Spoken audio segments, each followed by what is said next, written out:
ପ୍ରଶଂସା ହେଉ। ପ୍ରଭୁ ଆମମାନଙ୍କୁ ଅନୁଗ୍ରହ କରି ଏ ସୁନ୍ଦର ପ୍ରାତଃ କାଳରେ ତାଙ୍କର ପବିତ୍ର ଉପସ୍ଥିତିରେ ବସି ତାଙ୍କର ଉପାସନା କରୁ କରୁ ପ୍ରଭୁଙ୍କର ଜୀବନ୍ତ ବାକ୍ୟର ଅଂଶୀ ହେବାର ସୁଯୋଗ ଦେଇଛନ୍ତି। ଈଶ୍ୱରଙ୍କର ମହିମା ହେଉ ଏବଂ ମତେ ସୁଯୋଗ ଦେଇଥିବାରୁ ମଧ୍ୟ ମୁଁ ସମସ୍ତ ଏ ପ୍ରାତଃ କାଳର କର୍ମକର୍ତ୍ତା ମାନଙ୍କୁ ପୁଣି ଜଡ଼ିତ ହେଇଥିବା ପ୍ରତ୍ୟେକଙ୍କୁ ମୁଁ ଆନ୍ତରିକ କୃତଜ୍ଞତା ଜଣାଏ ଏବଂ ମୋର ଖ୍ରୀଷ୍ଟୀୟ ପ୍ରେମର ନମସ୍କାର ଜଣାଏ। ଆସନ୍ତୁ ମାନେ ଈଶ୍ୱରଙ୍କର ବାକ୍ୟ ଆଡକୁ ଯିବା। ଅଳ୍ପ ସମୟ ମାନେ ପ୍ରଭୁଙ୍କର ବାକ୍ୟ ପଢିବା। ଆଜିର ଧ୍ୟାନ ସକାଶେ ଯୋଉ ବାକ୍ୟ ଲେଖା ଯାଇଛି, ଆମମାନେ ପ୍ରାପ୍ତ ହେବା ଗାଲାତୀୟ ମଣ୍ଡଳୀ ନିକଟକୁ ପ୍ରେରିତ ପାଉଲଙ୍କର ପତ୍ର, ତାର 3 ପର୍ବ 26 ପଦରୁ 29 ପଦ ପର୍ଯ୍ୟନ୍ତ। ଗାଲାତିଆନ୍ chapter 3 verses 26 to 29 ଏ ପ୍ରକାର ଲେଖାଯାଏ, କାରଣ ତୁମେ ମାନେ ସମସ୍ତେ ଖ୍ରୀଷ୍ଟ ଯୀଶୁଙ୍କ ଠାରେ ବିଶ୍ୱାସ ଦ୍ୱାରା ତାହାଙ୍କର ସନ୍ତାନ ହୋଇଅଛ। ତେଣୁ ତୁମେ ମାନେ ଯେତେ ଲୋକ ଖ୍ରୀଷ୍ଟଙ୍କ ଉଦ୍ଦେଶ୍ୟରେ ବାପ୍ତିଜିତ ହୋଇଅଛ, ତୁମେ ସମସ୍ତେ ଖ୍ରୀଷ୍ଟଙ୍କୁ ପରିଧାନ କରିଅଛ। ଇହୁଦୀ କି ଗ୍ରୀକ, ଦାସ କି ସ୍ୱାଧୀନ, ପୁରୁଷ କି ସ୍ତ୍ରୀ, ତୁମମାନଙ୍କ ମଧ୍ୟରେ କିଛି ହିଁ ପ୍ରଭେଦ ନାହିଁ, କାରଣ ଖ୍ରୀଷ୍ଟ ଯୀଶୁଙ୍କ ଠାରେ ତୁମମାନେ ଏକ। ଆଉ ଯଦି ତୁମେ ମାନେ ଖ୍ରୀଷ୍ଟଙ୍କର, ତେବେ ତୁମେ ମାନେ ତ ଅବ୍ରାହମଙ୍କ ବଂଶ, ପ୍ରତିଜ୍ଞା ଅନୁସାରେ ଉତ୍ତରାଧିକାରୀ। ପ୍ରଭୁ ଏହି ଜୀବନ୍ତ ବାକ୍ୟର ପଠନରେ ଧ୍ୟାନରେ ଆମ ସମସ୍ତଙ୍କୁ ପ୍ରଚୁର ଆଶୀର୍ବାଦ କରନ୍ତୁ। ଆମେନ୍। ଆସନ୍ତୁ ଆମମାନେ ପ୍ରାର୍ଥନା କରିବା। ପବିତ୍ର ଜୀବନ୍ତ ଈଶ୍ୱର ଅନୁଗ୍ରହକାରୀ ବାକ୍ୟ ରୂପୀ ପ୍ରଭୁ, ଆମେ ତୁମକୁ ଧନ୍ୟବାଦ କରୁଛୁ। ତୁମେ ଆମମାନଙ୍କୁ ଏହି ପ୍ରାତଃ କାଳରେ ତୁମରି ପବିତ୍ର ଆରାଧନା, ପବିତ୍ର ଗୌରବ ମହିମା କରୁ କରୁ ତୁମରି ଜୀବନ୍ତ ଏବଂ କାର୍ଯ୍ୟ ସାଧକ ବାକ୍ୟକୁ ଶ୍ରବଣ କରିବା ପାଇଁ ତୁମ ଛାମୁରେ ଆମ ସମସ୍ତଙ୍କୁ ଏହି ଅନଲାଇନ ମାଧ୍ୟମରେ ଜଡ଼ିତ କରିଛ। ପିତ, ଏତେବେଳେ ଆମେ ସମସ୍ତେ ତୁମ ବଳବନ୍ତ ହସ୍ତ ତଳେ ସମର୍ପିତ ହେଉଛୁ। ଆମମାନଙ୍କର ପାପ ଦୋଷକୁ ତୁମେ କ୍ଷମା କର। ଆମ ସମସ୍ତଙ୍କୁ ତୁମେ ଗ୍ରାହ୍ୟ କର। ତୁମେ ବକ୍ତା ହୋଇ ଆମମାନଙ୍କ ସହିତ କଥା ହୁଅ। ପ୍ରଭୁ, ଏହି ଅନଲାଇନ ମାଧ୍ୟମରେ ପ୍ରଭୁ ସମସ୍ତଙ୍କୁ ତୁମେ ଏତେବେଳେ ସ୍ପର୍ଶ କର। ସମସ୍ତ ପ୍ରକାର ଯାନ୍ତ୍ରିକ ତ୍ରୁଟିକୁ ତୁମେ ଦୂର କର। ତୁମରି ଆତ୍ମାଙ୍କର ସହଭାଗିତା ମଧ୍ୟରେ ଆମେ ଯେପରି ତୁମ ପ୍ରଭୁକୁ ଶୁଣିବୁ ଏବଂ ଆମମାନଙ୍କର ଜୀବନ ଯେପରି ତୁମରି ବାକ୍ୟ ଅନୁଯାୟୀ ଗଠନ କରିପାରିବୁ, ସେଥିପାଇଁ ତୁମେ ଆମମାନଙ୍କୁ ସାହାଯ୍ୟ କର। ମୋ ମୁଖର ବାକ୍ୟ, ମୋ ଅନ୍ତଃକରଣର ଧ୍ୟାନ ତୁମ୍ଭ ଦୃଷ୍ଟିରେ ସୁଗ୍ରାହ୍ୟ ହେଉ। ଏସବୁ ପ୍ରାର୍ଥନା ଆମମାନଙ୍କର ବାକ୍ୟ ରୂପୀ ପ୍ରାଣର ପ୍ରିୟ ପ୍ରଭୁ ଯୀଶୁ ଖ୍ରୀଷ୍ଟଙ୍କ ପବିତ୍ର ନାମରେ ମାଗିଲୁ। ଆମେନ୍। ପ୍ରଭୁଙ୍କର ପବିତ୍ର ନାମର ପ୍ରଶଂସା ହେଉ, ଗୌରବ ହେଉ। ଆମମାନଙ୍କୁ ପ୍ରଭୁ ତାଙ୍କର ଜୀବନ୍ତ ବାକ୍ୟର ଅଂଶୀ ହେବାର ସୁଯୋଗ ଦେଇଛନ୍ତି। ଆଉ ମୋ ପରି ନଗଣ୍ୟକୁ ପ୍ରଭୁଙ୍କର ବାକ୍ୟ ପରିବେଷଣ କରିବାର ସୁଯୋଗ ପାଇଥିବାରୁ ମୁଁ ପ୍ରଭୁଙ୍କୁ ଧନ୍ୟବାଦ ଦେବା ସହିତ ଏହି ପ୍ରାତଃକାଳୀନ ଯୋଉ ପ୍ରେୟର ଗ୍ରୁପ ରହିଛି, ସମସ୍ତ କର୍ମକର୍ତ୍ତା ମାନଙ୍କ ଠାରେ ମଧ୍ୟ ମୁଁ କୃତଜ୍ଞତା ଏବଂ ଧନ୍ୟବାଦ ଜଣାଏ। ସମସ୍ତଙ୍କୁ ନମସ୍କାର। ମୋର ଭଏସ ଶୁଭା ଯାଉଛି ଆପଣ ମାନଙ୍କୁ ସମସ୍ତଙ୍କୁ? ଆଜ୍ଞା।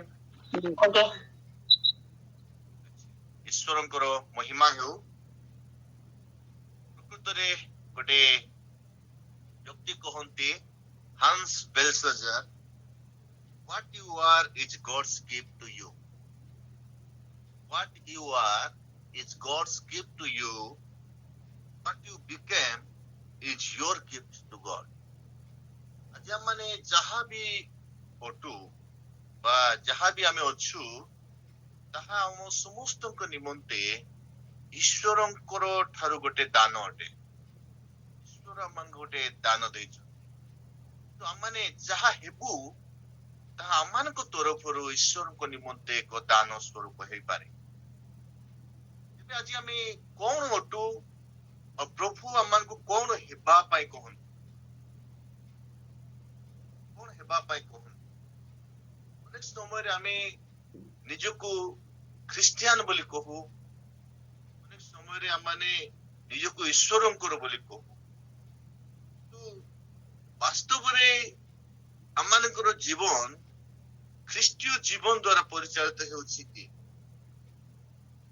ଜଣେ ସାଧୁ କହୁଥିଲେ, ପ୍ରଥମ ଶତାବ୍ଦୀର ସାଧୁ ସେଣ୍ଟ ଇଗ୍ନୋସିୟସ୍, ସେ କହନ୍ତି, I wish not merely to be called Christian, but also to be Christian.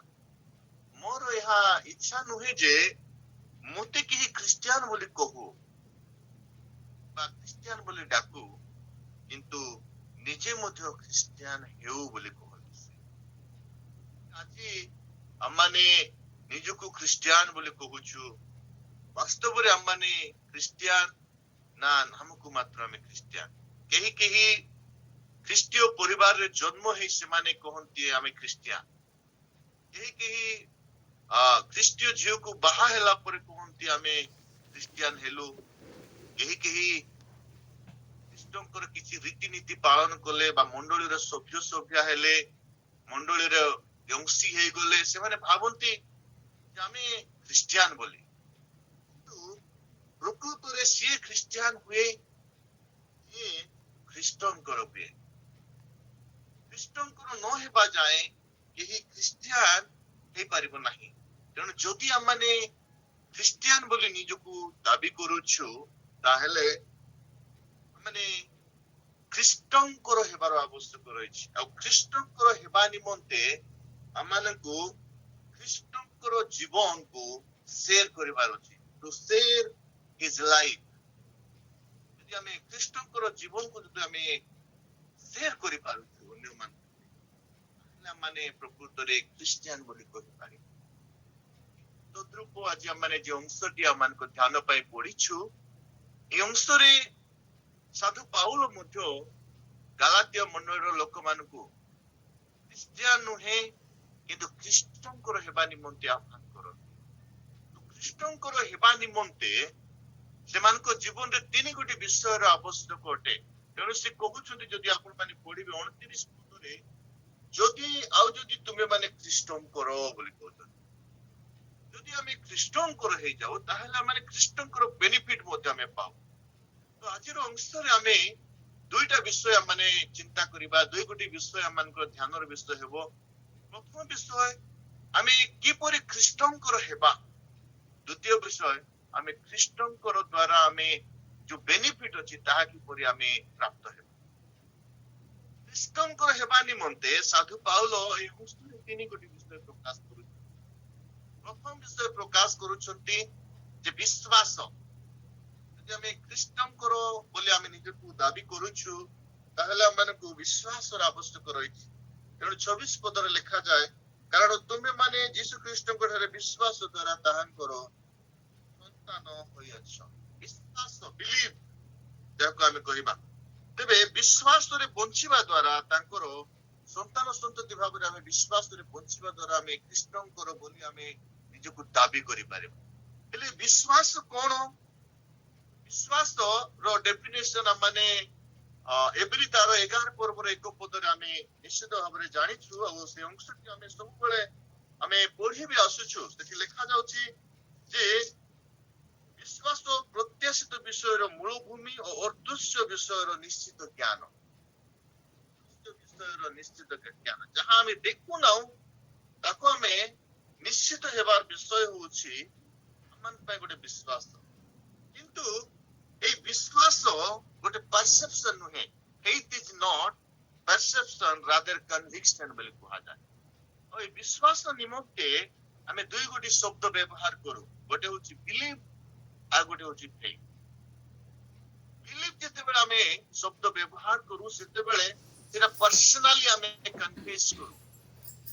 ତ ଆମେ faith ଶବ୍ଦ ଯେତେବେଳେ ବିଶ୍ୱାସ କରୁ, ସେତେବେଳେ ୟୁନିଭର୍ସାଲି ଆମେ ତାକୁ କନଫେସ କରୁ। ବିଲିଭ ଯୋଉ ସିଷ୍ଟମ ଅଛି, ଏଠି ସାଧୁ ପାଉଲ ବିଲିଭ ଶବ୍ଦ ବ୍ୟବହାର କରୁଛନ୍ତି। ବିଲିଭ କରିବା ନିମନ୍ତେ ଆମମାନଙ୍କୁ ଆହ୍ୱାନ। ବ୍ୟକ୍ତିଗତ ଭାବରେ ଆମେ ଯଦି ବିଶ୍ୱାସ ନ କରୁ, ବ୍ୟକ୍ତିଗତ ଜୀବନରେ ଆମେ ଯଦି କନଭିକ୍ଟ ନ ହେଉ,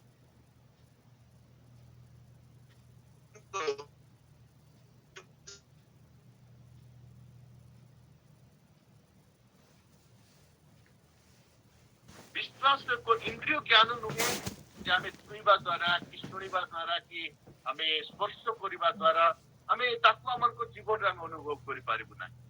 କିନ୍ତୁ ଏହା ଗୋଟେ ଦୃଢ ପ୍ରତ୍ୟୟ ଅଟେ, କନଭିକ୍ସନ ଅଟେ, ଅବା ସ୍ଥିର ବୋଧ ଜ୍ଞାନ ଅଟେ। ନିଶ୍ଚିତ ବୋଧ ଜ୍ଞାନ, ସ୍ଥିର ବୋଧ ଜ୍ଞାନ। ତେଣୁ ବିଶ୍ୱାସ କରନ୍ତୁ ଅନେକ ଲୋକମାନେ କରନ୍ତି, ଇଭେନ ଭୂତମାନେ ମଧ୍ୟ ବିଶ୍ୱାସ କରନ୍ତି। ଲେଖାଯାଏ ଯାକୋବ ତାର 2 ପର୍ବ ତାର 19 ପଦରେ, ଈଶ୍ୱର ଯେ ଏକମାତ୍ର ଏହା ତୁମେମାନେ ବିଶ୍ୱାସ କରୁଅଛ ଭଲ କଥା, ତୁମେ ଭୂତମାନେ ମଧ୍ୟ ବିଶ୍ୱାସ କରି ଥରହର ହୁଅନ୍ତି। ଲେଖାଯାଏ କର୍ମ ବିନା ବିଶ୍ୱାସ ମୃତ ବୋଲି କୁହାଯାଉଛି। ଭୂତମାନେ ବି ବିଶ୍ୱାସ କରନ୍ତି, କିନ୍ତୁ ଭୂତମାନଙ୍କର ବିଶ୍ୱାସ ଏବଂ ଆମମାନଙ୍କର ବିଶ୍ୱାସ ଭିନ୍ନ ଧରଣ ଅଟେ। ଆମମାନଙ୍କର ବିଶ୍ୱାସ ନିମନ୍ତେ ଆମମାନଙ୍କୁ କନଭିକ୍ଟ ହେବାକୁ ହେବ, କନଭିକ୍ସନ ହେବାକୁ ହେବ, ସ୍ଥିର ବୋଧ ଜ୍ଞାନ ଆମମାନଙ୍କୁ ପାଇବାକୁ ହେବ, ଦୃଢ ପ୍ରତ୍ୟୟ ହେବାକୁ ହେବ। କେମିତି ଆମେ ହେଇପାରିବା ଦୃଢ ପ୍ରତ୍ୟୟ? ଯେ ଆମମାନେ ବିଶ୍ୱାସ ଦ୍ୱାରା ବଞ୍ଚୁଛୁ ଆଉ ଆମମାନେ ବିଶ୍ୱାସ ଦ୍ୱାରା ଈଶ୍ୱରଙ୍କର ସନ୍ତାନ ସନ୍ତତି ଅଟୁ। ରୋମିଓ ତାର 4 ପର୍ବର ଯଦି 17 ଆଉ 18 ପଦ ଆପଣ ମାନେ ପଢିବେ, ସେଠି ଅବ୍ରାହମଙ୍କ ବିଷୟରେ ଲେଖାଯାଏ ଯେ ଈଶ୍ୱରଙ୍କୁ ବିଶ୍ୱାସ କଲେ, ସେ ଈଶ୍ୱରଙ୍କୁ ସେ ଲେଖାଯାଏ ଯୋଉ ଈଶ୍ୱରଙ୍କୁ ସେ ବିଶ୍ୱାସ କଲେ ସେ ମୃତମାନଙ୍କୁ ସଜୀବ କରନ୍ତି ଓ ନଥିବା ବସ୍ତୁକୁ ଥିବା ପରି ଡାକନ୍ତି, ସେହି ଈଶ୍ୱରଙ୍କ ଦୃଷ୍ଟିରେ ସେ ଆମମାନଙ୍କର ପିତା ଅଟନ୍ତି। ଯେପରି ଲେଖା ଅଛି, ଆମ୍ଭେ ତୁମ୍ଭକୁ ବହୁ ଜାତିର ପିତା କରିଅଛୁ, ଏହିପରି ତୁମ୍ଭର ବଂଶ ହେବ। ଏହି ଯୋଉ କଥା କୁହାଯାଇଥିଲା ତଦନୁସାରେ ସେ ଯେପରି ବହୁ ଜାତିର ପିତା ହୁଅନ୍ତି, ସେଥି ନିମନ୍ତେ ଆଶା ନଥିଲେ ସୁଦ୍ଧା ଆଶା ରଖି ବିଶ୍ୱାସ କଲେ। କାରଣ ଯଦି ଈଶ୍ୱର ଅଛନ୍ତି, ଈଶ୍ୱର ନଥିବା ବିଷୟକୁ ମଧ୍ୟ ଥିଲା ପରି ଡାକନ୍ତି। ସେଟା ତାଙ୍କର ବିଶ୍ୱାସ ଥିଲା, ଆଉ ସେ ବିଶ୍ୱାସ ତାଙ୍କର ଜୀବନକୁ କଣ କରୁଥିଲା? ଦୃଢୀଭୂତ କରିଥିଲା। ତେଣୁ କୁହାଯାଏ faith is not feeling but realization ବୋଲି ସେ କୁହାଯାଏ। ବିଶ୍ୱାସ ଗୋଟେ ଅନୁଭବ ନୁହେଁ, କିନ୍ତୁ ତାହା ଦୃଢ ନିଶ୍ଚୟତାର ବୋଧ ଜ୍ଞାନ ଅଟେ, ରିଏଲାଇଜେସନ ଅଟେ। ତେଣୁ ଆମମାନଙ୍କୁ ବିଶ୍ୱାସ କରିବାକୁ ହେବ। ଆମମାନେ ବିଶ୍ୱାସ ଦ୍ୱାରା ଆମମାନେ ତାଙ୍କର ସନ୍ତାନ ସନ୍ତତି ହେଇଛୁ, ଆମମାନେ ବିଶ୍ୱାସ ଦ୍ୱାରା ତାଙ୍କର ସନ୍ତାନ ସନ୍ତତି ଅଟୁ। ଯଦି ଆମେ ସନ୍ତାନ ସନ୍ତତି ଅଟୁ, ତାହେଲେ ଆମମାନଙ୍କର ଜୀବନରେ ଈଶ୍ୱରଙ୍କର ଅଧିକାର ଅଛି। କାରଣ ପୁତ୍ରଙ୍କ ଉପରେ ପିତାଙ୍କର ଅଧିକାର ଥାଏ, ପୁତ୍ରଙ୍କ ଉପରେ ପିତାଙ୍କର ଶାସନ ଥାଏ, ପୁତ୍ରଙ୍କ ଉପରେ ପିତାଙ୍କର ଶିକ୍ଷା ଥାଏ, ପୁତ୍ର ନିଶ୍ଚିତ ଭାବରେ ପିତାଙ୍କର ଉତ୍ତରାଧିକାରୀ ଅଟନ୍ତି। ତେଣୁ ବିଶ୍ୱାସ ଆମମାନେ ପର୍ସନାଲି କନଭିକ୍ଟ ହେବାକୁ ହେବ ଯେ ଆମମାନଙ୍କର ଜୀବନ ଆମମାନେ ସମସ୍ତେ ଈଶ୍ୱରଙ୍କର ସନ୍ତାନ ସନ୍ତତି ଅଟୁ, ଆଉ ସନ୍ତାନ ସନ୍ତତି ଭାବରେ ଆମମାନେ ଖ୍ରୀଷ୍ଟଙ୍କର ସହିତ ଆମମାନେ ଉତ୍ତରାଧିକାରୀ ହେଇପାରିବୁ। କଥା ଆମମାନଙ୍କ ଜୀବନରେ ବୁଝିବାର ଆବଶ୍ୟକ। ତେଣୁ କୁହାଯାଏ true faith means holding nothing back. True faith means holding nothing back. It means putting every hope in God's fidelity to his promise. ପରମେଶ୍ୱର ଆମକୁ ଯୋଉ ପ୍ରତିଜ୍ଞା ଦେଇଛନ୍ତି, ସେ ପ୍ରତିଜ୍ଞାରେ ଭକ୍ତି ସହିତ, ଭକ୍ତିପୂର୍ଣ୍ଣ ଜୀବନ ସହିତ ଆଶାରେ ବଞ୍ଚିବାର ବିଷୟ ହେଉଛି ପ୍ରକୃତ ବିଶ୍ୱାସ ବା ବିଲିଭ। ଆମମାନେ ବ୍ୟକ୍ତିଗତ ଭାବରେ ଆମେ ଈଶ୍ୱରଙ୍କର ପ୍ରତିଜ୍ଞାକୁ ଆମମାନଙ୍କ ଜୀବନରେ ଧାରଣ କରି ଯଦି ଆମମାନେ ଭକ୍ତି ସହକାରେ ତାଙ୍କ ଠାରେ ଆଶା ରଖି ବଞ୍ଚିବା, ସେତେବେଳେ ଆମମାନେ ପ୍ରକୃତରେ ଖ୍ରୀଷ୍ଟଙ୍କର ହେଇପାରିବା, ଆଉ ଖ୍ରୀଷ୍ଟଙ୍କ ଠାରେ ବିଶ୍ୱାସ କରିବା ଦ୍ୱାରା ଆମେ ତାଙ୍କର ସନ୍ତାନ ସନ୍ତତି ବୋଲି ଆମେ ବିଖ୍ୟାତ। ତେଣୁ ଯେତେ ଆମେ ବିଶ୍ୱାସ କରୁଛୁ, ପ୍ରଭୁ ଲୋକ ବୋଲି ଆମେ କହୁଛୁ, ଆମେ ଖ୍ରୀଷ୍ଟିଆନ ବୋଲି କହୁଛୁ, ଆମମାନଙ୍କର ବିଶ୍ୱାସକୁ ପରୀକ୍ଷା କରିବା ଆବଶ୍ୟକ। 2 Corinthians ତାର 13 ପର୍ବ 5 ପଦ ଲେଖାଯାଏ, ତୁମେ ମାନେ ବିଶ୍ୱାସରେ ଅଛ କି ନାହିଁ ସେ ବିଷୟରେ ଆପଣ ଆପଣାକୁ ପରୀକ୍ଷା କର, ଆପଣର ବିଚାର କର, କିମ୍ବା ଯୀଶୁ ଖ୍ରୀଷ୍ଟ ଯେ ତୁମ ମାନଙ୍କ ଠାରେ ଅଛନ୍ତି ଏହା କି ତୁମେ ମାନେ ନିଜ ନିଜ ବିଷୟରେ ଜାଣ ନାହିଁ। ଯଦି ଏହା ନ ହୁଏ ତାହେଲେ ତୁମେ ମାନେ ପରୀକ୍ଷା ଖ୍ରୀଷ୍ଟ ଅଛନ୍ତି କି ନାହିଁ। ଖ୍ରୀଷ୍ଟ ନାହାନ୍ତି ତାହେଲେ ଆମମାନଙ୍କର ବିଶ୍ୱାସ ମଧ୍ୟ ପରୀକ୍ଷା ସିଦ୍ଧ ନୁହେଁ। ଆମମାନଙ୍କ ଜୀବନ ପାଇଁ ପ୍ରଥମ ବିଷୟ। ଦ୍ୱିତୀୟ ବିଷୟ ଖ୍ରୀଷ୍ଟଙ୍କର ହେବା ନିମନ୍ତେ ଆବଶ୍ୟକ ତାହା ହେଉଛି ଥ୍ରୁ ବାପ୍ତିଜିମ୍ ଆମମାନେ ଖ୍ରୀଷ୍ଟଙ୍କୁ ପରିଧାନ କରିବାକୁ। ବାପ୍ତିଜିମ୍ ଆମମାନଙ୍କ ଜୀବନରେ ଖ୍ରୀଷ୍ଟଙ୍କୁ ପରିଧାନ କରିବାକୁ। ଆଉ ବାପ୍ତିସ୍ମ ଗୋଟେ ଏ ପ୍ରକାର ବିଷୟ ଯାହାକି ଖ୍ରୀଷ୍ଟୀୟ ଜୀବନର ପ୍ରାରମ୍ଭିକ ବିଧି ଅଟେ। ପ୍ରାରମ୍ଭିକ ବିଧି ଯଦି ଆମମାନଙ୍କ ଖ୍ରୀଷ୍ଟୀୟ ଜୀବନ ଆମେ ଆରମ୍ଭ କରୁଛୁ ତାହେଲେ ଆମମାନେ ସେଇ ରାଇଟ୍ ସହିତ ସେ ବିଧି ସହିତ ଆମେ ପାଳନ କରୁଛୁ। କିନ୍ତୁ ଏଇ ରାଇଟ୍ସ ଆମମାନଙ୍କୁ ବାହିକ ବିଷୟକୁ ପରିବର୍ତ୍ତନ କରିବା ନିମନ୍ତେ ନୁହେଁ। ତେଣୁ କୁହାଯାଏ baptism is not only rite but it's regeneration ବୋଲି କୁହାଯାଏ। ବାପ୍ତିସ୍ମ ଗୋଟିଏ ବିଧି ନୁହେଁ କିନ୍ତୁ ଏହା ନବଜୀବନ ପ୍ରାପ୍ତ ହେବା ନିମନ୍ତେ ଈଶ୍ୱର ଅଭିମୁଖୀ ହେବା ରିଜେନେରେସନ ଈଶ୍ୱରଙ୍କର ପଥରେ ଚାଲିବା ବିଷୟ ଅଟେ। ଆମେ ଈଶ୍ୱରଙ୍କ ପଥରେ ଖ୍ରୀଷ୍ଟୀୟ ଜୀବନର ପଥରେ ଆମେ କେମିତି ଚାଲୁଛୁ? ଅନେକ ସମୟରେ ଆମେ କହୁଛୁ ଯେ ବାପ୍ତିସ୍ମ ପାଇଗଲେ ବାପ୍ତିସ୍ମ ଦେଇଗଲେ ଆମ ପାଇଁ ଯଥେଷ୍ଟ, କିନ୍ତୁ ଏହା ଖ୍ରୀଷ୍ଟୀୟ ଜୀବନର ପ୍ରାରମ୍ଭିକ ଜୀବନ ଅଟେ। Initial stage of Christian life ବୋଲି ଆମେ ତାକୁ କହିପାରିବା। ଏଇ ଲାଇଫକୁ ଆମେ ସାଧାରଣତଃ ଆମେ ଏଇ ବାପ୍ତିସ୍ମକୁ ଆମେ ସାଧାରଣତଃ ଅନେକ କଣ୍ଟ୍ରାଡିକ୍ଟରେ ଆମେ ରହିଯାଇଛୁ। କଣ୍ଟ୍ରାଡିକ୍ଟ ଲାଇଫ ନିମନ୍ତେ ଆମମାନଙ୍କୁ ଈଶ୍ୱରଙ୍କର ହେବା ପାଇଁ ହେଲେ ବାପ୍ତିସ୍ମ ଯଦି ଆମମାନଙ୍କ ଜୀବନରେ ନୂଆ ଜୀବନ ଆସିବାର ଆବଶ୍ୟକ ଅଛି, ଯାହାକି ରୋମିଓ ତାର 6 ପର୍ବର ଯଦି ଆପଣ ମାନେ ପଢିବେ 3 ପଦରୁ 8 ପଦରେ ଗୋଟେ ନ୍ୟୁନେସ୍ ନ୍ୟୁ ଲାଇଫ ଆମମାନଙ୍କ ଜୀବନରେ ଆସିବାର ଅଛି। ଯଦି ଆମେ ଖ୍ରୀଷ୍ଟିଆନ ହେଇଛୁ ବା ବାପ୍ତିସ୍ମ ଗ୍ରହଣ କଲା ପରେ ଯଦି ଆମମାନଙ୍କ ଜୀବନ ଯଦି ନୂତନତା ଦେଖାଯାଉ ନାହିଁ, ନୂଆ ଜୀବନ ଦେଖାଯାଉ ନାହିଁ, ତାହେଲେ ଆମମାନଙ୍କର ଜୀବନ ଗୋଟେ ଇନିସିଆଲ ଷ୍ଟେଜରେ ହିଁ ରହିଯିବ। ଏଇ ବାପ୍ତିସ୍ମ ଗୋଟେ ୱାନ୍ ଟାଇମ ଇଭେଣ୍ଟ ନୁହେଁ, এটা ଗୋଟିଏ ଦିନର ଗୋଟେ କ୍ରିୟା ନୁହେଁ ବା କାର୍ଯ୍ୟ ନୁହେଁ, କିନ୍ତୁ ଏ ବାପ୍ତିସ୍ମ ଗୋଟେ ପ୍ରୋଗ୍ରେସିଭ ଲାଇଫ ଅଟେ, ଅଗ୍ରସର ଜୀବନ ଅଟେ, ପ୍ରୋଗ୍ରେସିଭ ଲାଇଫ। ତେଣୁ ବାପ୍ତିସ୍ମ ଜରିଆରେ ବାପ୍ତିସ୍ମ ପାଇଗଲେ ଆମମାନଙ୍କ ପାଇଁ ଯଥେଷ୍ଟ ନୁହେଁ। ବାପ୍ତିସ୍ମ କୁହାଯାଏ ବାପ୍ତିଜମ୍ ପ୍ରୋକ୍ଲେମ୍ ସାଲଭେସନ।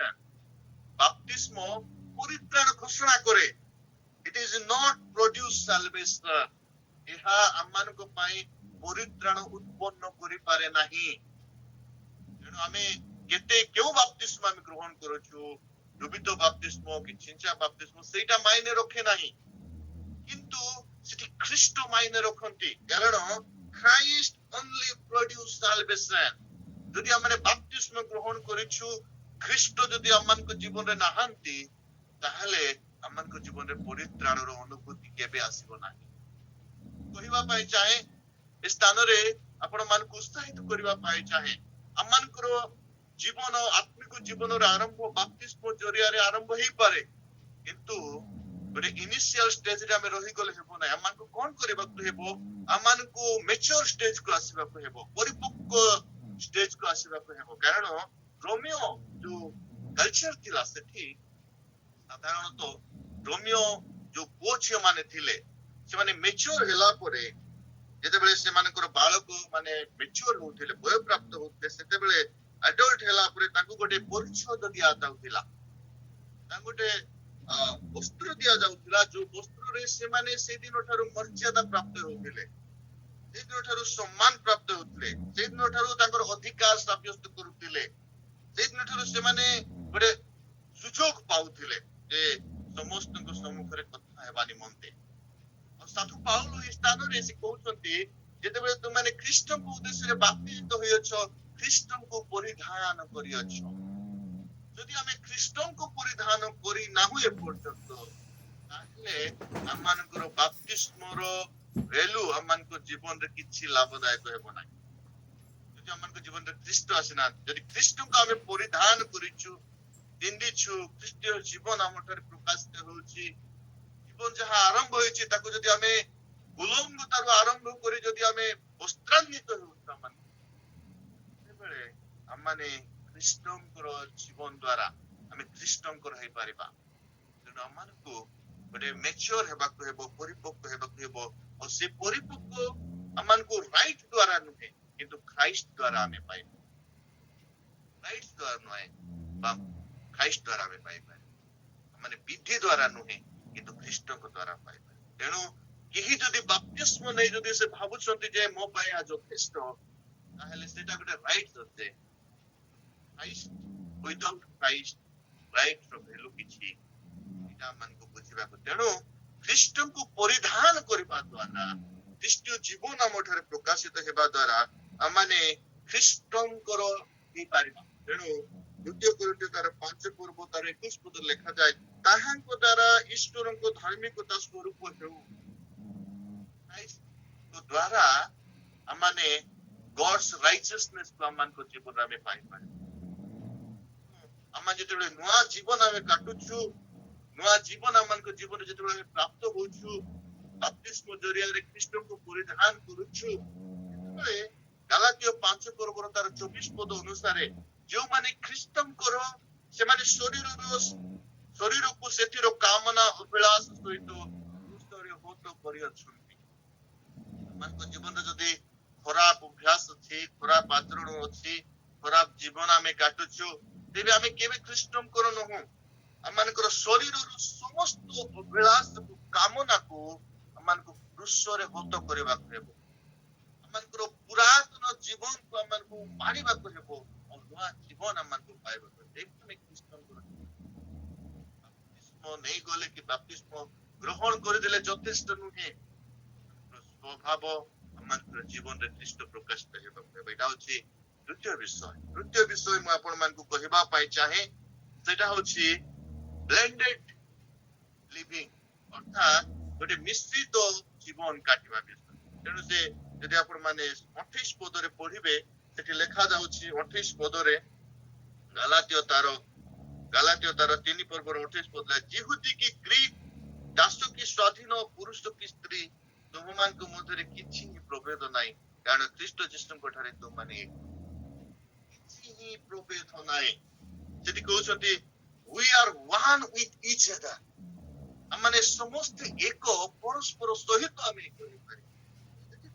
ଆମେ ଏକ ହେଇପାରିବା, Venice our distinction line, ଯଦି ଆମମାନଙ୍କର ବିଭେଦତାର ଜୀବନକୁ ଆମେ କାଟି ପାରୁଛୁ, ଆମେ ନଷ୍ଟ କରିପାରୁଛୁ, ଆମମାନଙ୍କ ଭିତରେ ସେଠି ସେ କହୁଛନ୍ତି ନ୍ୟାସନାଲ ଡିଷ୍ଟିଂକ୍ଟିଭ ଲାଇଫ, ଜାତୀୟତା ଜୀବନ, ଯୋଉଟା କି ସେ କହୁଛନ୍ତି ଇହୁଦୀ କି ଗ୍ରୀକ ବୋଲି ସେ କହୁଛନ୍ତି। ସେମାନଙ୍କର ଗୋଟେ ଡିଷ୍ଟିଂକ୍ଟିଭ ଲାଇଫ, ନ୍ୟାସନାଲ ଡିଷ୍ଟିଂକ୍ଟିଭ ଲାଇଫ। ମାତ୍ର ଆଜି ଆମମାନଙ୍କର ଓଲ୍ଡ ହସ୍ଟିଲିଟି ସେମାନଙ୍କୁ କଣ କରୁଛନ୍ତି, ନଷ୍ଟ କରିଛନ୍ତି। The world fight for national identity, but our identity is in Christ. ଜଗତ ଆଜି ସେ ଜାତୀୟ ପରିଚୟ ପ୍ରାପ୍ତ ହେବା ପାଇଁ ପ୍ରୟାସ କରୁଛନ୍ତି। ଭାରତର ଯେ ଅଛି ସେ ନିଜକୁ ହିନ୍ଦୁ ବୋଲି କହୁ ବୋଲି ସେ ଲୋକମାନେ, ଯଦି ଆମେ ପାକିସ୍ତାନରେ ସେମାନେ ମୁସଲିମ ବୋଲି କହନ୍ତି, ଯଦି ସେମାନେ ଚାଇନାରେ ରହୁଛନ୍ତି, ସେମାନେ ଅନେକ ଲୋକମାନେ କହେ ଆମେ ବୁଦ୍ଧିଷ୍ଟ ବୋଲି କହନ୍ତି। ସେଇଟା ନ୍ୟାସନାଲ ଆଇଡେଣ୍ଟିଟି ଭାବରେ ସେମାନେ ପ୍ରାପ୍ତ ହେବା ପାଇଁ ସେମାନେ ଖୋଜୁଛନ୍ତି। World fight for national identity, but our identity is in Christ. ପରିଚୟ ଖ୍ରୀଷ୍ଟଙ୍କର ସହିତ ଜଡ଼ିତ। ତେଣୁ ଆମମାନଙ୍କ ଭିତରେ ଥିବା ସୋସିଆଲ ଡିଷ୍ଟିଂସନ ଦୂର କରିବା ପାଇଁ, ମାନଙ୍କର ଜୀବନରେ ସେକ୍ସ ଡିଷ୍ଟିଂସନ କୁ ଆମମାନଙ୍କ ଭିତରେ ଦୂର କରିବାକୁ ହେବ। ମାନଙ୍କ ଜୀବନରେ ଖ୍ରୀଷ୍ଟଙ୍କ ଠାରେ ଆମେ କେମିତି ଏକ, ଖ୍ରୀଷ୍ଟଙ୍କ ସହିତ ଆମମାନଙ୍କ ଜୀବନ କେମିତି ଜଡ଼ିତ ହେଉଛି। ଆମେ ଯଦି ପରସ୍ପର ଠାରେ କୌଣସି ବିଭେଦତା, ଉଚ୍ଚ ନିଚ ବିଭେଦତା ନ ରଖି ସମସ୍ତେ ଯେ ଖ୍ରୀଷ୍ଟଙ୍କ ଠାରେ ଏକ, ଏଇ ମନୋଭାବ ଯେତେବେଳେ ଆମମାନଙ୍କ ଜୀବନରେ ଆସିଯିବ, ସେବେଳେ ହିଁ ଆମେ ଖ୍ରୀଷ୍ଟଙ୍କର ହେଇପାରିବା। ଆମେ ତାହା ଆମମାନଙ୍କ ଜୀବନରେ ଆସୁନାହିଁ, ତାହେଲେ ଆମେ କେବେ ମଧ୍ୟ ଖ୍ରୀଷ୍ଟଙ୍କର ହେଇପାରିବା ନାହିଁ। ଯଦ୍ୱାରା ଆମେ ଖ୍ରୀଷ୍ଟଙ୍କ ଠାରେ ଆମେ ସେ ଲାଭ ଉଠାଇ ପାରିବା। ଦ୍ୱିତୀୟ ବିଷୟ ଆମମାନଙ୍କ ଜୀବନରେ ତାହା ହେବ ଯେ ଖ୍ରୀଷ୍ଟଙ୍କ ଠାରେ ଆମେ କଣ ବେନିଫିଟ ପାଇବା। ଆମେ ବେନିଫିଟ ପାଇବା ଯେ being in Christ, ଖ୍ରୀଷ୍ଟଙ୍କର ସେହି ବେନିଫିଟ ଆମେ ପାଇପାରିବା। ଫାଷ୍ଟ କଥା ଆମମାନଙ୍କର ପରିଚୟ, who am I, ଆମେ କଣ ପରିଚୟ ପାଉଛୁ। କହିଲେ ଯଦି ତୁମମାନେ ଖ୍ରୀଷ୍ଟଙ୍କର, ତାହେଲେ ତୁମେ ମାନେ तो अब्राहम को वंश ମାନଙ୍କର ସ୍ଥାନ ଆସିଯାଉଛି। We find our place in eternity. ଅନନ୍ତକାଳୀନତା ଆମର ଉତ୍ତରାଧିକାରୀ ହେବାର ଅନନ୍ତକାଳୀନତା। We find in place our society because we are brother and sister in family of God. We are find in history because we are part of God, God's plan of the ages related spiritually to Abraham by our faith in Jesus. Abraham ସହିତ ଆତ୍ମିକ ଭାବରେ ଆମମାନେ ଜଡ଼ିତ ହେଇଯାଉଛୁ। ଆମମାନଙ୍କର past ଆମମାନଙ୍କର ଅତୀତର ଲୋକମାନଙ୍କ ସହିତ ଆମମାନେ ଜଡ଼ିତ ହେଇଯାଉଛୁ ବିଶ୍ୱାସରେ। ତେଣୁ ପ୍ରଥମ ବିଷୟ ଆମମାନଙ୍କ ଜୀବନରେ ବେନିଫିଟ ଆମେ ପାଇବୁ ସେଟା ହେଉଛି being in Christ. Who am I? ମୁଁ କିଏ? ଦ୍ୱିତୀୟ ବିଷୟ being in Christ ଆମମାନେ ନିଜେ ଅନୁଭବ କରୁଛୁ ଯେ ଖ୍ରୀଷ୍ଟଙ୍କର ହେବା ଦ୍ୱାରା ବେନିଫିଟ ପାଉଛୁ ଯେ ଆମମାନେ ଈଶ୍ୱରଙ୍କର ସନ୍ତାନ ଏବଂ ଥାର୍ଡ ବିଷୟ being in Christ ଆମମାନେ ପାଉଛୁ we are united to all the redeemed people of God, past, present and future. ଯେଉଁମାନେ ଉଦ୍ଧାର ପ୍ରାପ୍ତ ଲୋକମାନେ ଅତୀତରୁ ବର୍ତ୍ତମାନରୁ ଭବିଷ୍ୟତରେ ସେମାନେ ଜଡ଼ିତ ହେବେ ତାଙ୍କ ସହିତ ଆମମାନେ କଣ ହଉଛୁ ୟୁନାଇଟେଡ ହଉଛୁ ମିଳିତ ହଉଛୁ। In Christ discover of my identity. ଖ୍ରୀଷ୍ଟଙ୍କ ଠାରେ ମୋର ପରିଚୟ ସମ୍ମାନସ୍ପଦ ଅଟେ, ମୋ ମର୍ଯ୍ୟାଦାସ୍ପଦ ଅଟେ। ଖ୍ରୀଷ୍ଟଙ୍କ ଠାରେ ମୁଁ ସେ ସୁଯୋଗ ପ୍ରାପ୍ତ ହେଉଛି ଆଇଡେଣ୍ଟିଟିକୁ ଆମେ ଡିସ୍କଭର କରୁଛୁ। ଖ୍ରୀଷ୍ଟଙ୍କ ଠାରେ ଆମେ ତାଙ୍କ ଗୃହରେ ଆସୁଛୁ। ଖ୍ରୀଷ୍ଟ we come at home. ଈଶ୍ୱରଙ୍କ ଠାରେ ଆମେ ଖୁସି ହଉଛୁ, ପରିବାରରେ ଆମେ ତାଙ୍କର ଗୃହରେ ଆମେ ରହିବାର ସୁଯୋଗ ପାଉଛୁ। ତେଣୁ ଗୀତ ରଚକ ଦାଉଦ କହିଲେ ଗୀତ ସହିତ ତାର ଦେଶ ଗୀତରେ ନିଶ୍ଚୟ ମଙ୍ଗଳ ଦୟା ମୋହର ଜୀବନ ଯାଏ ମୋହର ପଶ୍ଚାତବର୍ତ୍ତୀ ହେବ। ମାନଙ୍କର ପ୍ରକୃତ ପ୍ଲେସ୍ ଆମେ ପାଇପାରିବା ଖ୍ରୀଷ୍ଟଙ୍କ ଠାରେ। ଖ୍ରୀଷ୍ଟଙ୍କ ଠାରେ ଆମେ ସେଇ ଗୃହ ଆମେ ପାଇପାରିବା। ଖ୍ରୀଷ୍ଟଙ୍କ ଦ୍ୱାରା ଆମେ ସେଇ ଗୃହ ପାଇପାରିବା। ତେଣୁ ଆଜି ଆମମାନଙ୍କୁ ହେବାକୁ ହେବ ଖ୍ରୀଷ୍ଟଙ୍କର। ଆମେ ଖ୍ରୀଷ୍ଟିଆନ ହେଇଗଲେ ଯଥେଷ୍ଟ ନୁହେଁ। ଆଜି ଆମମାନେ ଖ୍ରୀଷ୍ଟିଆନ ହେବା ପାଇଁ ତାଙ୍କର ସନ୍ତାନ ସନ୍ତତି ହେବା ପାଇଁ ପ୍ରଭୁ ଆମମାନଙ୍କୁ ଆହ୍ୱାନ କରିଛନ୍ତି। ଯେପର୍ଯ୍ୟନ୍ତ ଆମେ ଖ୍ରୀଷ୍ଟଙ୍କର ହେଇନାହୁଁ ସେଇ ରିଏଲାଇଜେସନ ସେ ଜୀବନ ଆଶୀର୍ବାଦ ଆମ ଠାରେ ଆସିବ ନାହିଁ। ତେଣୁ ଗୋଟେ ଖ୍ରୀଷ୍ଟିଆନ ଭାବରେ ବଞ୍ଚିବା ସହିତ ଖ୍ରୀଷ୍ଟଙ୍କର ହେଇ ବଞ୍ଚିବା ଆମମାନଙ୍କ ପାଇଁ କୁହାଯାଏ। ଶେଷ କଥା କହିବି ମୁଁ ଶେଷ କଥା the true call of Christian is not to do extraordinary things. ଗୋଟେ ପ୍ରକୃତ ଖ୍ରୀଷ୍ଟିଆନ ଗୋଟେ ଅସାଧାରଣ ବିଷୟ କରିବ ସେଇଟା ନୁହେଁ, but to do ordinary things in an extraordinary way. ଗୋଟେ ଖ୍ରୀଷ୍ଟିୟ ଲୋକ ସାଧାରଣ ବିଷୟକୁ ଅସାଧାରଣ ଭାବରେ ସେ ପ୍ରକାଶ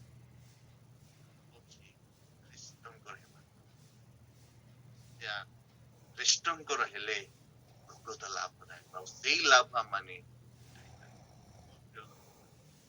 ଆମେ ହୁଏତ ଖ୍ରୀଷ୍ଟିଆନ ହେଇଯାଇଛୁ, ଖ୍ରୀଷ୍ଟଙ୍କର ହେବା ପାଇଁ ଆମମାନଙ୍କୁ ତାକୁ ପରିଧାନ କରିବା। ଖ୍ରୀଷ୍ଟଙ୍କର ହେବା ପାଇଁ ଆମ ମାନଙ୍କୁ ରିଏଲାଇଜ କରିବାକୁ ହେବ ଯେ ଆମମାନଙ୍କର ବିଶ୍ୱାସରେ ଆମେ ତାଙ୍କର ସନ୍ତାନ ସନ୍ତତି ଅଟୁ ଓ ସନ୍ତାନ ସନ୍ତତି ଉପରେ ଜୀବନ କାଟିବାକୁ ହେବ। ଆମମାନେ ଖ୍ରୀଷ୍ଟଙ୍କର ହଉଛୁ ତାହେଲେ ଆମମାନଙ୍କ ଭିତରେ କୌଣସି ଉଚ୍ଚ ନିଚ ଭେଦଭାବ ନ ରଖି ଆମମାନଙ୍କର ସବୁ ଡିଷ୍ଟିଂସନକୁ ଆମକୁ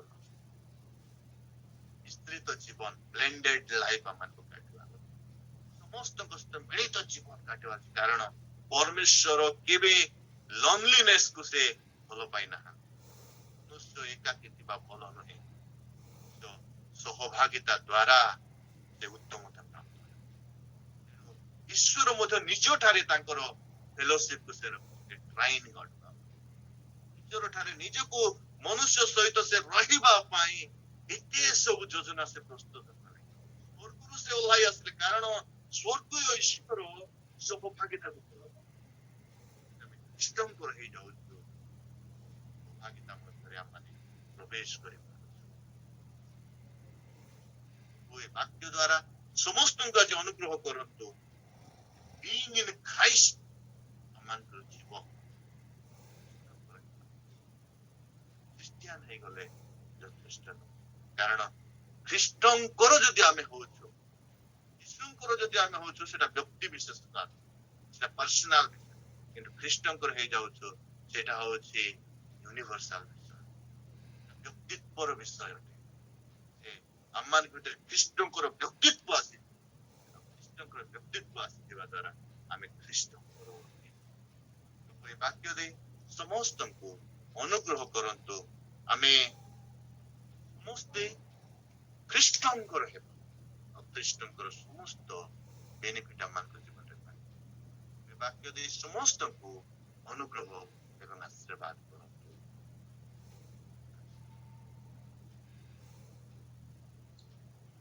Praise the Lord. धन्यवाद भाई, आमर